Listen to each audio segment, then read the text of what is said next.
Hello and welcome to Bare Naked Bravery. You are listening to the latest Peep Show episode. These episodes are where I, Emily Ann Peterson, end up giving you a peek behind the curtain of the kind of bravery I'm experiencing on a day-to-day basis for myself. So I wanted to just go through and talk a little bit about, because this month's topic is power of choice, especially in light of self-promotion during seasons of bravery.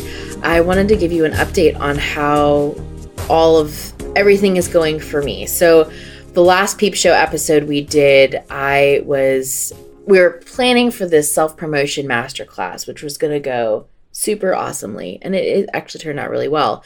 However, I was expecting to teach the class live.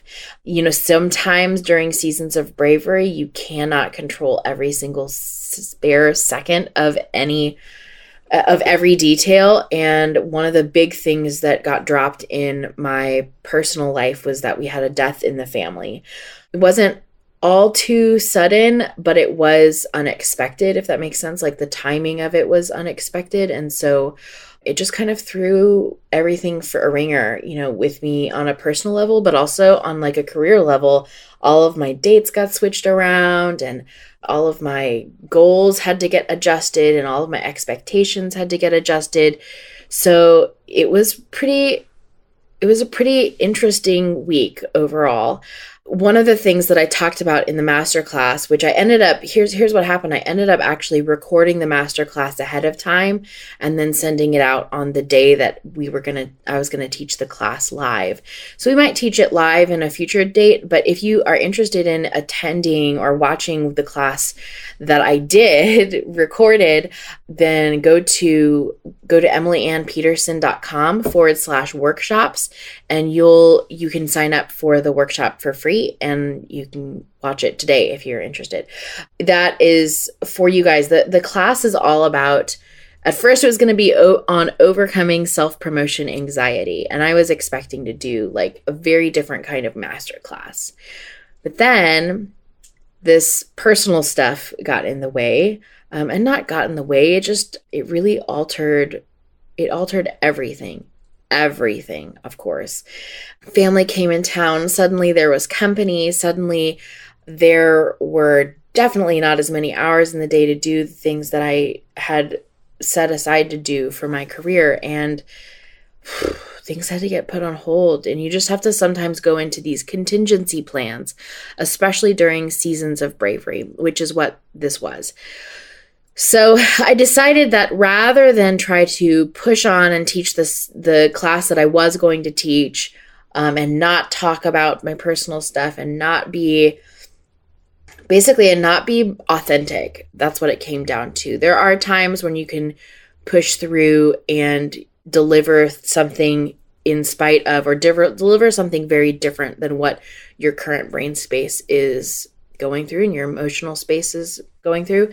But I knew that in order to care for myself, one of the boundaries I had to set for myself was to consolidate some of my brain space, emotional space, and my career space.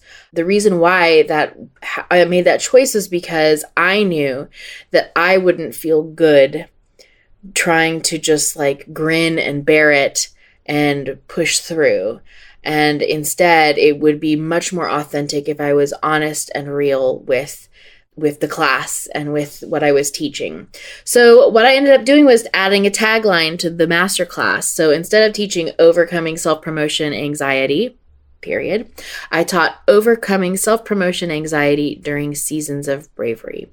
And we talked a lot about how to create these contingency plans for when your life kind of goes to pieces and unravels. So one of the ways that I basically regained my power of choice and drew some boundaries around my life was to utilize the limitations and utilize some of the factors, these new factors in the season of bravery. So the new factor was that there was family around. The new factor was that timelines changed. The new factors were that my emotional and mental states completely changed. So I decided to utilize those rather than create more friction within myself and rub up against those boundaries, if that makes sense. So I basically redrew the boundaries to accommodate for some of these other factors. Some other ways that I went through and did this regaining of power and drawing of boundaries in this last week was I let a couple people know that this had happened to our family and that we were dealing with some emotionally and some tender times in general. I did that not just to say, woe is me, woe is us, give us a pity party. Although that felt good, when you're in grief, it helps to have people patting you on the back and doing things like that. But the reason why I told these clients and other people who had expectations of me following through was that I wanted them to change their expectations, even if it was just temporarily. So there were some people that I had to reschedule because I just knew, oh my gosh, you know what? I am completely not in a mental and emotional brain space for us to be working together on this specific project today. Let's reschedule it to later on in the week or later on in the following week. So there was some rescheduling that happened. There was also just some expectations saying, you know what, I'm not going to show up for these regular meetings that I usually attend. I will be back, but these are the reasons why I won't be showing up.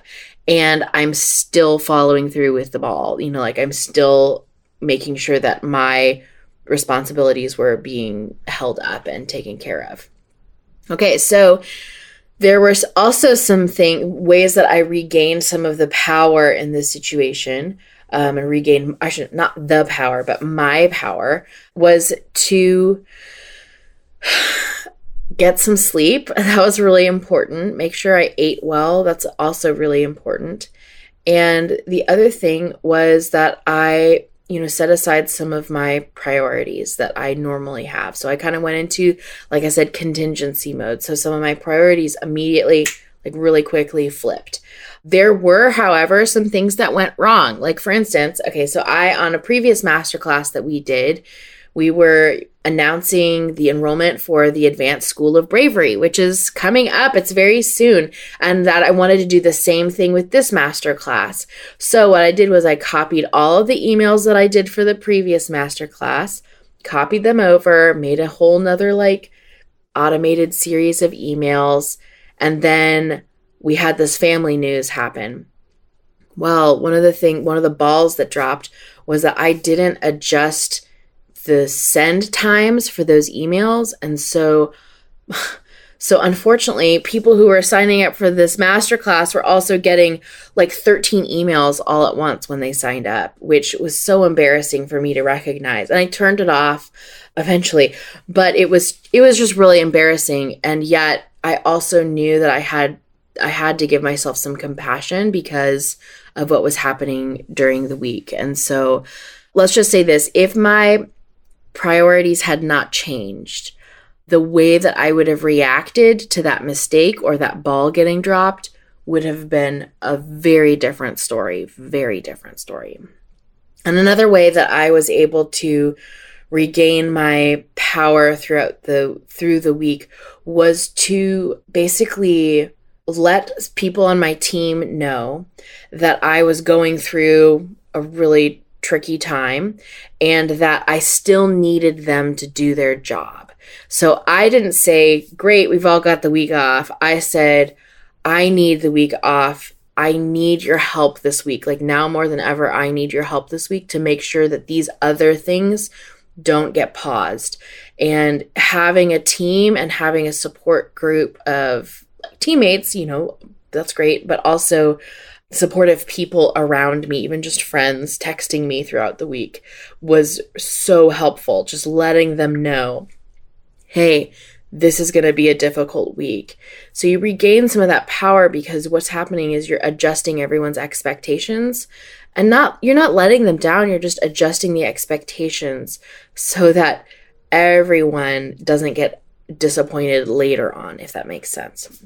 So that's what I've been going through this past week. We lost a family member and a patriarch that was really, really near and dear to everyone's hearts, and he never knew a stranger and everyone loved him. And so the funeral service, the military burial service was beautiful and so meaningful, and it was so great and wonderful to be with family this week. And I was really, really grateful that I was able to redraw some of these boundaries so that I could be fully present with everyone who had come into town, to all of, grieve together like a family of elephants grieving together, coming from long distances to stand next to each other and cry and do the things that you do at funerals, like tell stories and share memories and eat lots of fried chicken and potato salad and all of that stuff. So it was a really, really good time. And I was really glad that I was able to utilize some of these skills that I've acquired through studying Bravery to be present and be available for family and for myself as well. So that being said, we do have the Advanced School of Bravery opening up, and it's opening up on May 1st is when it's opening up. And this is going to be something that's really, really, really, really powerful. When I practice Bravery on a daily basis and in really strategic ways, not just saying, today I'm going to do something brave, but really strategic ways and practicing the building of that bravery on a daily basis, that is what makes, like, the rubber meets the road during weeks like this past week. It is where the building of the bravery and the accommodating of some of these changing factors is worth its weight in gold. And so I want to make sure that people who are out there doing big things, big, bold things, who have big dreams, be it just in corporate careers or even in their own, self-employed careers, artistic, creative careers, or even just as a family member and a loved one of someone, a loved one of someone else. I want to make sure that bravery is something that we understand how to build and practice. So the School of Advanced Bravery, here it is. We've got monthly classes where we talk about some of these very specific topics. We apply them to everyone's life in a very personal way. So it's not just me chatting and shooting the breeze. It's all of us working together and applying some of these bravery concepts like vulnerability and imagination and improvisation, infusing some of those skills into your daily life so that you can do really big, bold, beautiful, wonderful things. So if you are interested in the School of Advanced Bravery, there is an invitation to enroll in it at the end of this masterclass that I recorded last week. So go to emilyannpeterson.com/workshops, and you'll be able to sign up for the class, take the class, watch the class, or if you're just really interested in the class, then sign up for the class and zoom forward to the very end of the class, and you'll get to hear all about what the class is all about. So I'll have more details about the class, about the school coming up, and I would love to hear any questions that you may have about it. This is for creative visionaries who really want to build their bravery on a daily basis so that you can do big, bold, beautiful things that change the world. And if that interests you and sounds intriguing, then hit me up and watch the class and get the invitation. There are only a limited amount of seats for each enrollment period because we're just trying things out and testing things out. So if this interests you, please sign up as soon as possible because I don't want your seat to get taken by someone else, especially for those of you who've been listening to the podcast for a really long time. This is going to be something really cool for you guys to jump in on. So with that, I want you to know that we need your bare naked bravery. I can teach you how, but we need you to be brave. We need your vulnerability. We need your imagination. We need your improvisation, because the world needs more bare naked bravery in the world. And that is where you come in, and we need you. Okay, so with that, I want to just wish you guys a great, wonderful rest of the week. Please reach out if you have any questions, and I will see you next week when we're interviewing Lise. She is just so amazing. She's got some really cool stories to share about body and body image and being a plus size model early in the industry. It's really cool. So Lise Windishman is coming onto the show next week, and I'm really thrilled about this conversation with her. So with that, I wish you a great, wonderful rest of your next week, and I'll talk to you guys soon.